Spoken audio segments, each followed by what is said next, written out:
everyone. It is Monday, March 22nd. Welcome to Sunrise Extra. And for those kids here in Oregon, it is spring break week. And when they return to classes next week, things are going to be different. Yeah, a lot of kids starting hybrid learning for the first time. Some have already been in it, but that hybrid is a mix between virtual learning and in-person learning. So they go for a couple hours, multiple days a week. You know, they're in their different cohorts. But the loneliness, along with that, Brenda, is the fact that the CDC came out with new guidance. And so we brought in Dr. Dawn Nolt, infectious disease specialist, OHSU. Good morning, Dr. Nolt. Good morning. So you saw this guidance. Well, first, we should mention it's going from 6 feet to 3 feet for students. In classrooms, right? That's right. What was your take on that?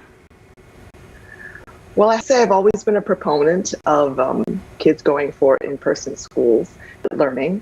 And I think it's important, you know, we're having more and more data to really support this idea that it's going to be safe. And so I was very enthusiastic to hear this, and it's backed by science and experience. So I think that really helps us feel more secure that we can do that. So we're talking about inside the classroom that kids are allowed to be 3 feet apart. What about in gymnasiums, in cafeterias, and some of the other common areas? I think we should stick with further distance. The 3 feet rule is really minimum. If schools are able to go more distance, closer to 6 feet, that would be great, but 3 feet is the minimum. I think in public areas, it's not as controlled. I know it sounds funny, but schools are somewhat of a controlled thing, and I think that we can maybe ask our students and our staff to maintain their respective distances.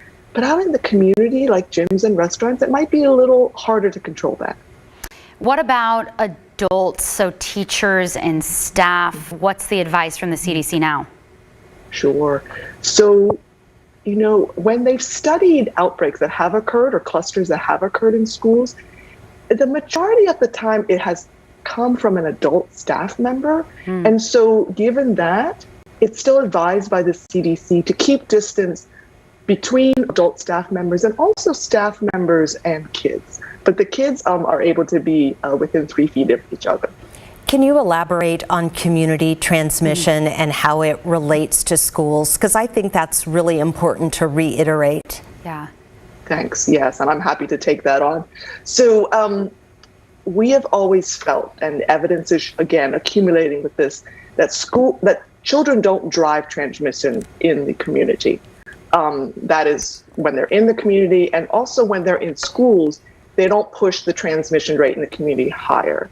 Now, you bring up a good point that if community transmission is high, there is a possibility that someone from the community could bring it into the school. But with masking and with social distancing that you're showing there, good hand hygiene, that sort of thing, it's almost unheard of that that's going to go back out to the community and drive those rates up. I think a really important point you just made. So it's necessary in order to have this 3 feet of distance versus 6 feet to have all of these precautionary measures in place. You can't just say, okay, we're going to go to 3 feet of distance, but no masks, right? Right. Absolutely. So the highest priority is always to wear your mask and wash your hands. And the CDC talks about this layered protection, which is a nice term that you try to use as much as you can. And I think that the more you can use, and ventilation is also a big topic in schools, right? And the amount of cleaning that you can do. But those things are not in control by the kids or by their families. But families and kids can reinforce wearing masks and keeping social distance and washing hands. So how important is testing in curbing the spread of COVID within schools? Because you don't see a lot of districts testing. That goes on somewhere else. Right. So there's two goals of testing when we talk about COVID-19. Testing should always be done if you're going to change your behavior based on the result. So if you are sick, then it's important to get tested because it makes a difference of whether or not you should stay home for 10 days because you're COVID positive, or could you stay home shorter and come back to work or come back to school once you feel better? Now, I think what you're getting at is this idea of doing surveillance testing, in that if people are otherwise well, we are still going to blanket screen everyone and test on some cadence, maybe every week or every few days. that may play a role, particularly if community transmission is high, trying to keep the infections out of the schools. But I have to say, in Oregon, we're doing pretty good with low transmission rate overall. So I think testing should really be targeted for someone who is feeling ill. Okay. And you mentioned that when you look at OHA data, I just checked last night, levels are kind of flattening out. You know, they were decreasing significantly since December. Yeah. Now they're kind of flattening out. And now case rates are back up to where they were in July and October, you know, post holidays. Do you still look at it and say this is safe, even though cases are flattening out? Boy, it's hard to say. We have to really take all that into consideration, right? The rates and what we know kids are capable of doing. And so it's really a discussion that continues to be ongoing between teachers and school leaders and public health. So a lot of factors into that decision of when do we open schools. And I think the big thing you may be getting at is the decision to keep schools open depending on what the community is doing. And I think that is an important conversation to always address. Can we also talk a little bit about the mental health aspect of this and kind of come at it from a social, emotional perspective? You've seen, I'm sure, thousands and thousands of kids over the years, so you're really in tune with the way that they work. How difficult or not will it be for kids to do this hybrid learning where they're a couple hours in school, a couple hours at home, kind of going back and forth? How do they synthesize all of that? And do you have any advice for families to make it a little bit easier? Sure. You know, kids are resilient. You know, we talk about how the issues that have come up with COVID-19, what they go through is going to have an impact for many, many years on their education and their development. But on the flip side, we also talk about how kids are so resilient. And I think they're going to be fine. I think that it has to have some structure. There has to be expectations. We know this with kids anyways, is that when you're in-person schools, these are the things we expect in terms of masking, social distancing, your participation in that in-person learning. And then when you can come out to do your home part of your education, those are certain expectations that there as well. I have to confess that I think it's going to be fine on the kids. I do worry about the parents because, you know, we're a little older, so sometimes it's a little harder for us to split back and forth. But I think the kids will be fine. Yeah, I know hearing from a lot of parents, like in our newsroom and just kind of friends, they're basically saying, you know, this is going to be challenging. It's been challenging the past year. It's going to be even more challenging. I've got to drive my kid to school for 2 hours, bring them home, then maybe play teacher for a little bit. That's really challenging for parents. I think that's really hard. This whole pandemic has really just changed our lives so much, and this adds a little bit of complexity. But I hope that it is only temporary for the rest of this year, and that hopefully as transmission rates either level out or continue to go down, then maybe we're going to be looking at a different school year comes fall. You know, I keep hoping for the vaccine. You know, by May 1st here in Oregon, where, you know, everybody should be eligible for the vaccine. But what about kids? Do you know? I know they're doing some studies. They're just starting to see how effective the COVID vaccines are on children. Do you have any updates on that, when perhaps we'll have some more definitive answers?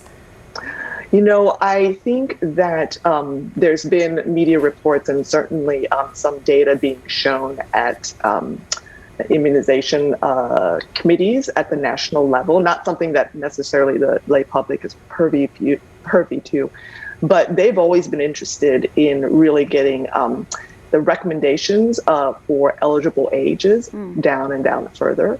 I think a lot of that is driven because we think that kids 10, 12 years old are starting to have maybe infection rates and transmission rates closer to adults. And so there's been a lot of interest in trying to push down that eligibility range from 16 to 18 years down further.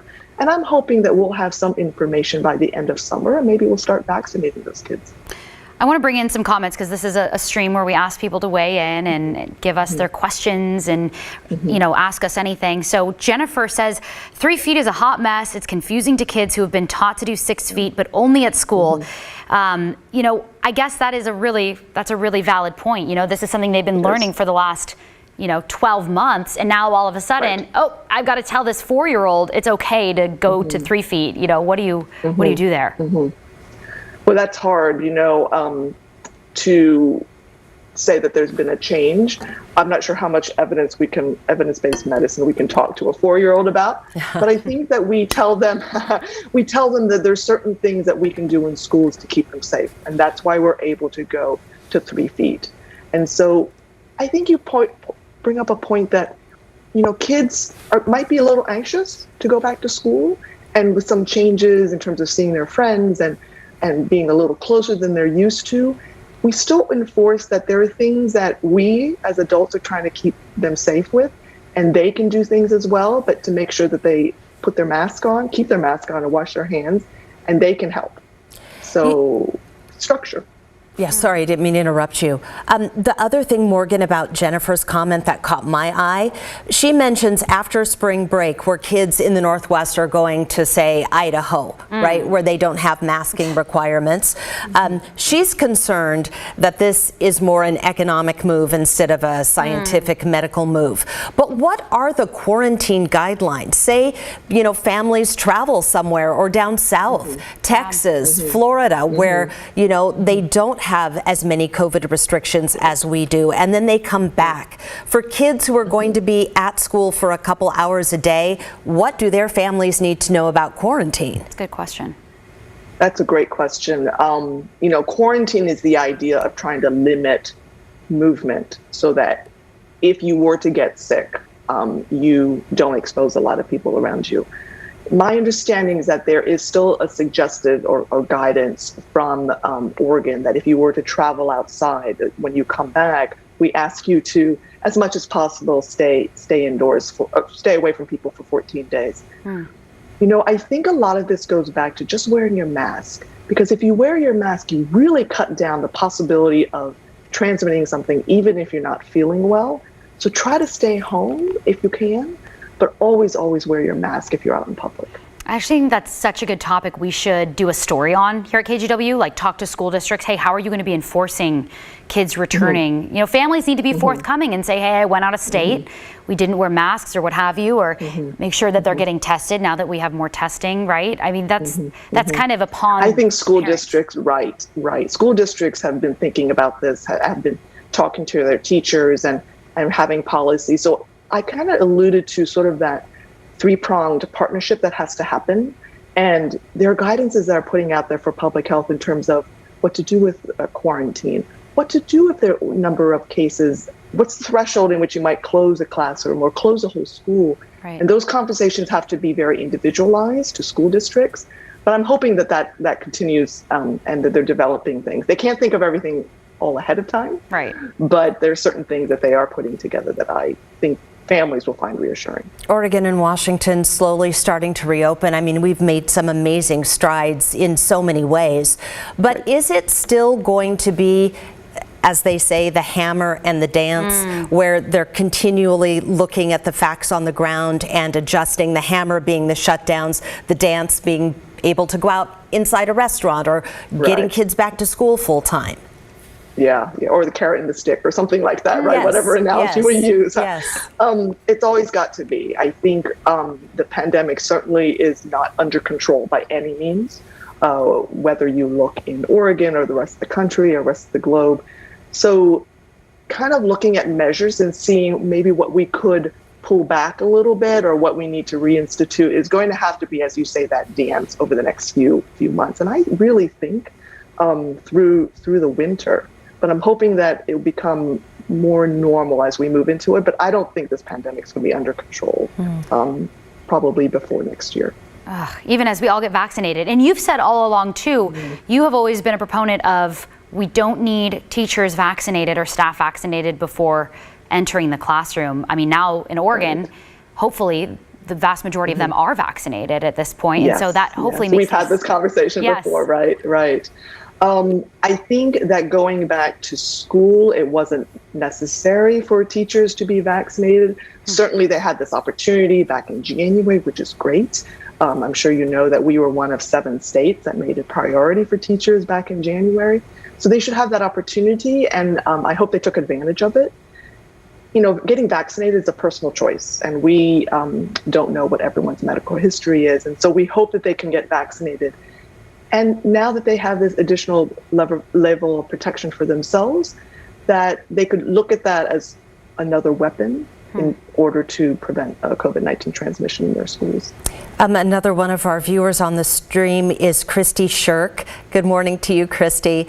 She says, I like my district. It has a good thing going. Half the kids on Monday and Wednesday all day, the other half Tuesday and Thursday. That seems to be working. Doctor, we have other people on the stream, at least one that I saw, that called COVID a hoax. That is 100% inaccurate. Can you just reiterate and give us some medical truth about what people need to know to dispel that kind of talk? So, the numbers don't lie. We have seen a number of the cases from COVID-19 rising. The testing is indicative that there's a COVID-19 case. Testing is very, very sensitive and very specific for COVID-19, so we trust those numbers. We're watching this pandemic, the spread in our country, in the world.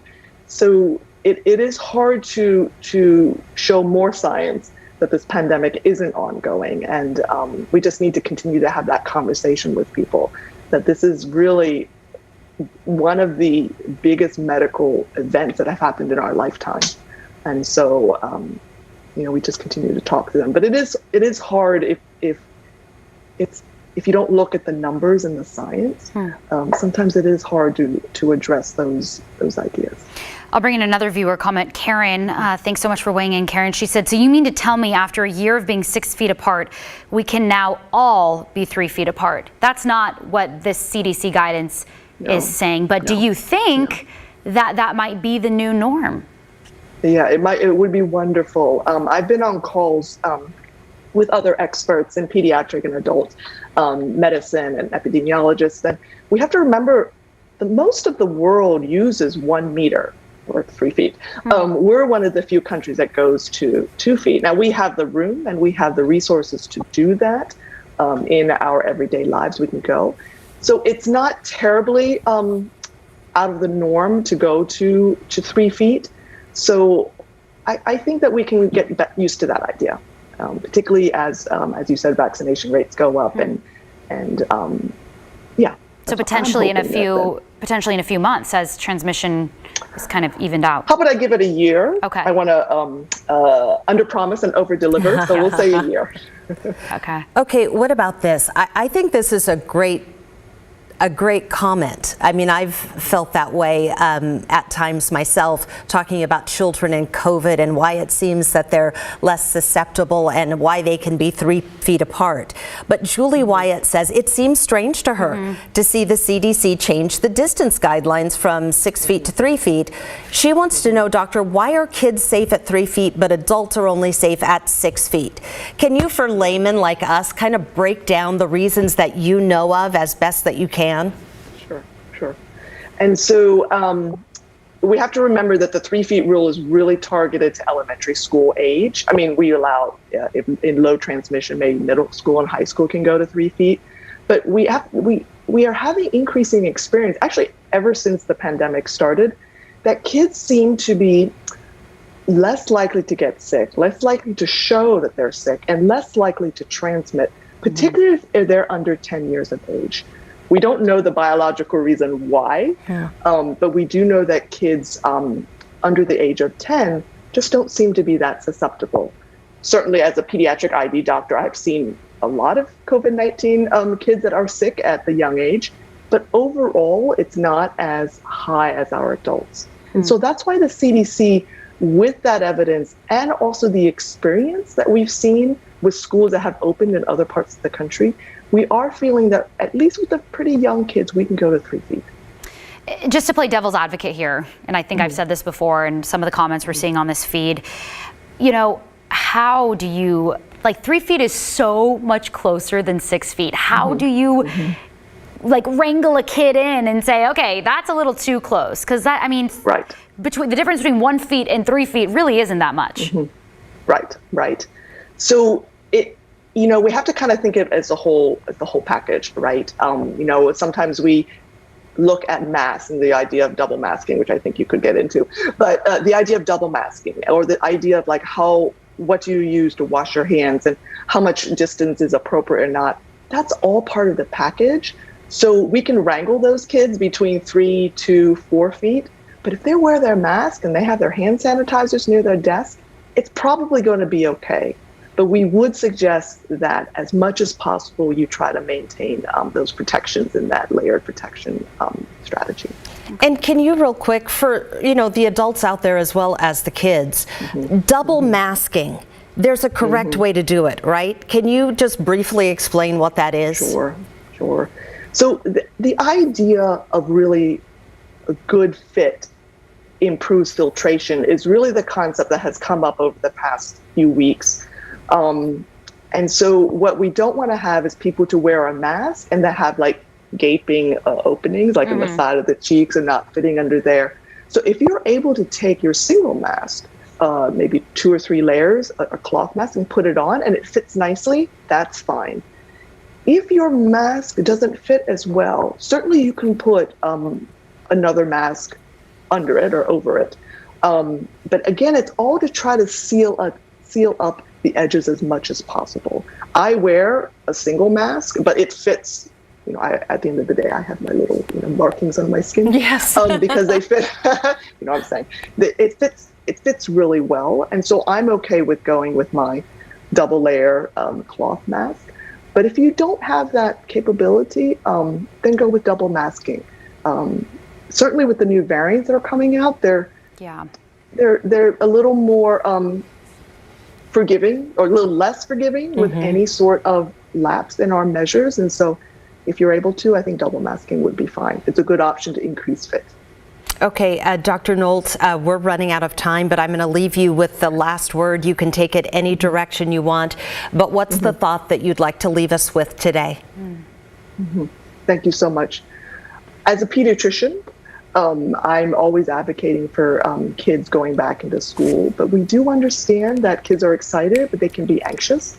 And so I would ask families and also teachers to really be calm, to answer all sorts of questions, and to reassure these kids and families that we're doing as much as we can to keep them safe, and that they're going to have a great experience going back to school. All right, and for everyone to know, to keep schools open, community transmission needs to be under control in some way, shape, or form as well.